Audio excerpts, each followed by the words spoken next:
Hi, friends. How are you doing today? I know it is Mother's Day week and everybody's doing Mother's Day podcast and Mother's Day everything. And I totally was going to as well. But I had a neat experience and I wanted to share that instead. And I'll probably do the episode I was planning a different time because I always want to celebrate you and motherhood and all those beautiful things. So I'm going to do this instead. And so I record these episodes at least 2 to 3 weeks earlier than they air. So I'm in the middle of this. So when you hear it, I will know the outcome of these things. I will know um, the fruits of this. And I wanted to share it with you. And I'm actually recording this second time because the first time I cried so hard and I was sniffling so bad that I decided to do it again. And actually, if anything, it's just been therapeutic for me and kind of a relief of just because my heart has been tender. And so hopefully this one I can just do with just talking and not crying the whole time.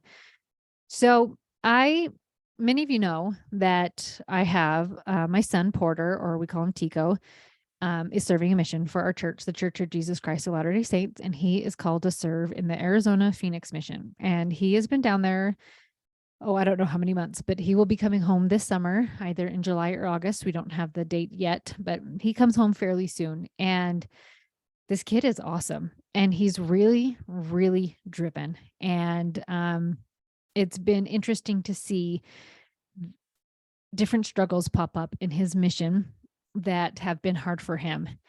And just like anything in life, there are experiences of like really amazing days, really hard days, really funny days, really scary days, right? Like there's nothing that we go through life where we don't have all these different types of experiences. And you could even think about that if you were reading a book or watching a movie and it was like there were a boy and a girl, and they fell in love and they got married and everything worked out right. You'd be like, that's the most boring movie. So his mission has not been a boring movie. It has been action packed, right? And exciting things. He's been robbed twice and he's seen things um that he had never seen before and been exposed to different I don't know the right word to say with this, but just different ways that people live and different things like that. And he's also seen some amazing miracles that have been absolutely beautiful. And so, and everything in between, right? And people love him and people hate him and people are like, and put up with him and people who go out of their way to be mean, right? Like, so he gets all of these experiences, which give our life, make our life colorful and all those types of things. But sometimes as we go through these experiences, it kind of weighs on us. Right. So if you were like, wow, I'm in my first year of homeschooling and like it is heavy and it feels hard.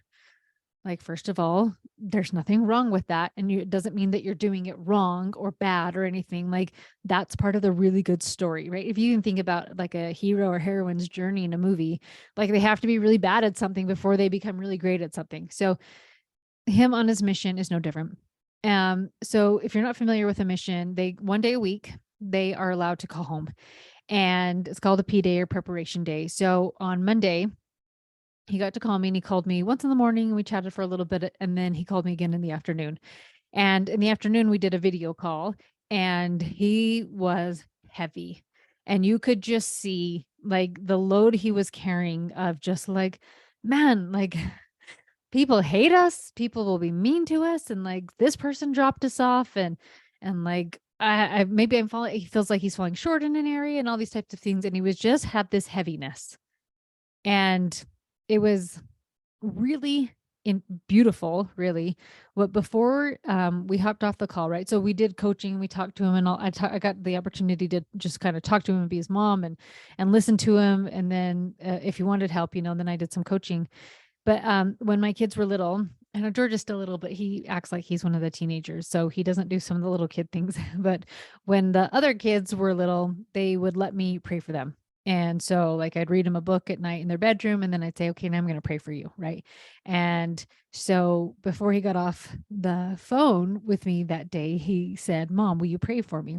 And so I got the opportunity to pray right then and there for my son, just like I did when he was little. And I remember asking and begging and pleading for heaven to send angels to watch over him, to help him to get through this. and to know that he's doing a good job and to buoy him up and all those types of things. I said, I love you. And then we have to hang up. And so I really did cry when my kids went to online school. Like, I love my children. So to watch one of my darlings be in a place where I can't comfort them or even talk to him every day, right? So like my daughter is in Thailand right now and she can have a hard day, but we can talk every single day. And so she's like, okay, I'm doing better today. And like, oh, today was rough and we can talk about it right then and there. But like having somebody that you're like, good luck. Hopefully I get to talk to you next week and you're not too busy, right? So it's just a little bit different. And my heart, it's been really heavy on my heart. So I said that in the prayer about angels.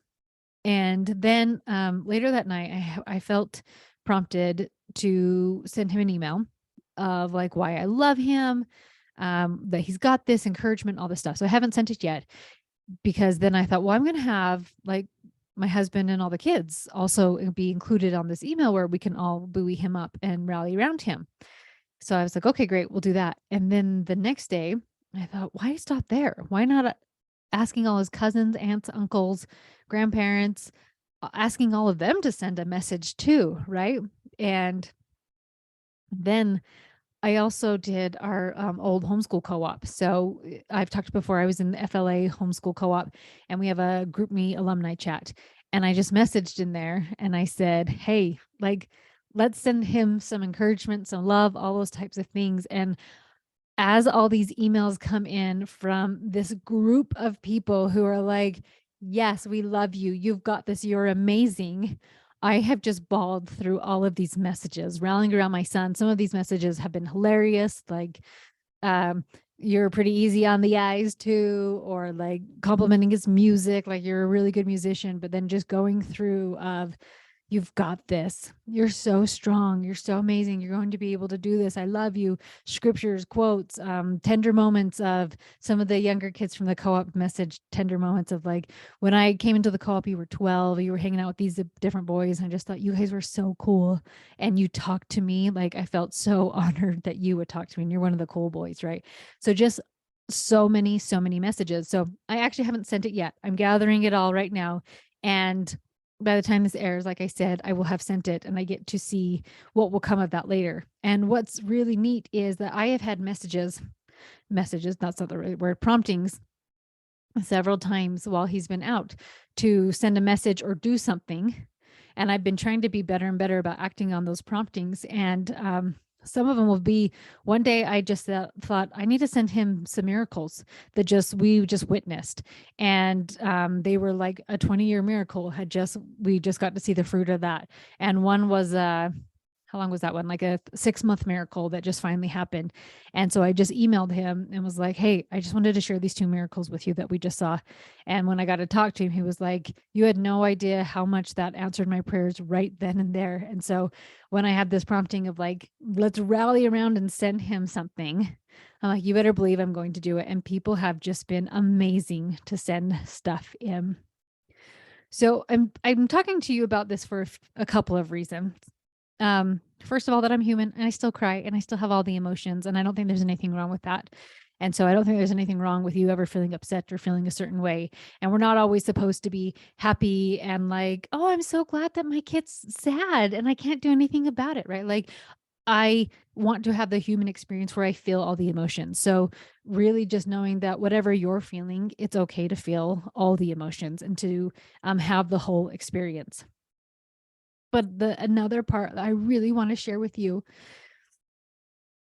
is that no matter what you're going through, no matter the trial that is currently on your plate or in front of you, that heaven is real. And I believe God hears our prayers. And he may answer you with earthly angels, like we are literally getting earthly angels to bombard my child with encouragement and buoying him up. But I also believe in heavenly angels, the angels that we cannot see, that are there supporting us, guiding us, watching over a kid, helping, doing all those things, helping you to stay calm, helping you to have an idea like, this sounds like it'd be a really good idea in our homeschool. I believe in that so much because I've seen it too many times to doubt it. I've seen it throughout the years in my homeschool of like, how did I stay calm in that? Like hearing what happened, you would think I would have been a crazy person with that, right? And I believe so much that as we put our faith and trust in God, everything will work out. Now, it may not always work out the way that we think or thought it should, but having faith, no matter what you're going through, things will work out. So, whatever you are struggling with, whatever is on your heart, whether it's for yourself, someone you love, your children, someone in your home, your homeschool, or anything else, I want to challenge you to call on heaven. Have so much faith, and then get to work and do whatever those promptings are to be able to get to that place where you grow from that trial, that struggle, and you become a stronger person that Heavenly Father knew you had the ability to become. I love you all so much. And I know that homeschooling can feel heavy. And maybe you just wrapped up your first year and you're like, that was a mess. Call upon heaven. Ask God, what's the next step for me? What's the next thing I can do? And just like a simple email from people that just love my kid, I can't wait to see what that's going to do for him. And maybe God for you will be inspire you to try this co-op. Maybe it will be like, do this curriculum or take this out. But as you turn over to God and have that faith, everything will work out. Love you so much. Talk to you next time.